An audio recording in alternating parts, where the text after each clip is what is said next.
Welcome to Solverfy, the place where learning becomes simple. If you're struggling with homework, assignment, or doubt in subjects, don't worry, you are in the right place. Okay, so let's say you're given this reaction where you have 2 moles of nitrogen dioxide plus 1 mole of fluorine gas forms 2 moles of your product. Now, if you were to write the reaction rate for this overall reaction, you would write out rate is equal to the concentration of NO2 to the power of M times the concentration of F2 to the power of N, where M and N are now your reaction rates or reaction orders. Now, just looking at this equation, you can't say for certain with whether this is going to be a first order, second order, or 0th order reaction. So instead, you have to look at the actual raw data. So this is the table that you're given. Now, when you're trying to figure out the overall reaction rate for this reaction or for each of the reactants, just kind of intuitively, you should be able to look at the overall changes in concentration to see how they correspond to the overall changes in rate. So, for example, if you look at nitrogen dioxide, as you go from point 1 to point 2, you can see this is an increase in 2. You can see that the reaction rate increases at a rate of about 2 as well. Whereas the concentration of fluorine stays the same.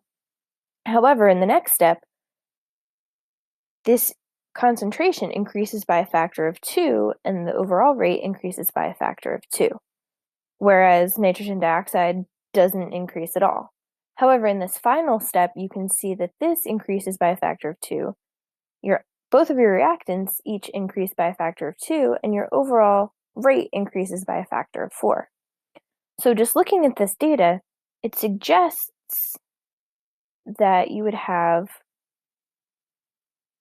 that NO2 would be a first order reaction, and F2 would also be a first order reaction. If you wanted to kind of mathematically determine this and kind of confirm your suspicions, you could go through this kind of relationship. Let's just look at nitrogen dioxide.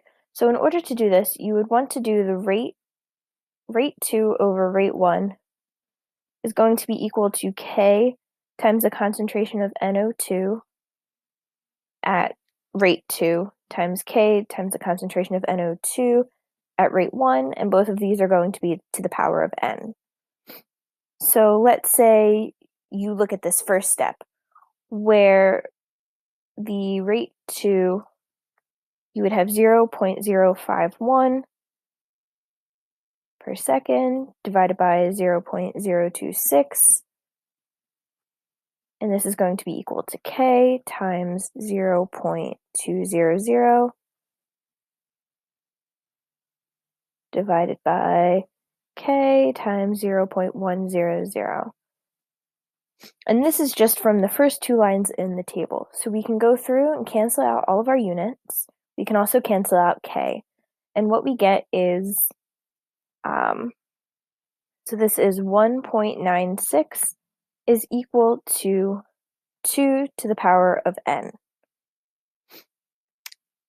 Then we can go through and do the log of both sides. So the log of 1.96 is equal to the log of 2n, which if we rearrange this, it's n times the log of 2.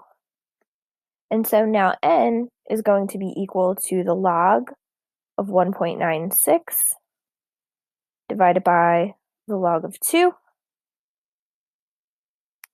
And if we divide this out, it's going to be equal to about 1.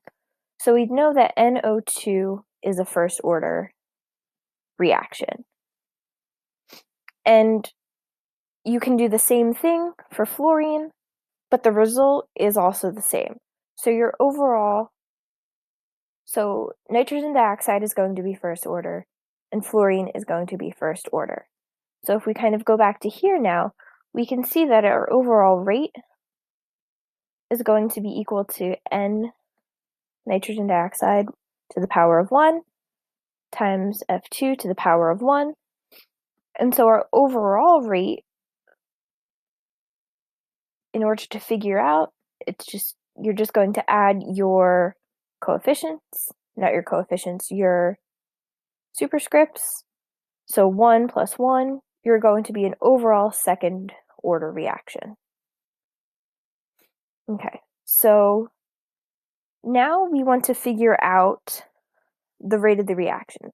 So in order to actually calculate the rate of the reaction, you do need to know what order the reaction is. So as we determined earlier, the rate is equal to K times NO2 times F2. And if we rearrange this, the rate constant now is going to be equal to the rate divided by the concentration of NO2 times the concentration of F2. Now, all you have to do in order to solve for your overall rate constant is just go back to this initial table here and pick any line that you would like. You can just pick this first line and plug in these values into our table, into our reaction. So our initial rate is 0.026, so 0.026 molarity per second. And now the concentration of each of our starting products is 0.1, 0.1. And if we multiply this out, we get a value of 2.6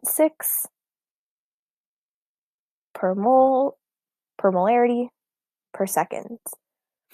And if you go through and you can do the same thing with each of these different lines, you should get a value that's approximately equal to 2.6. And that's how you would do that.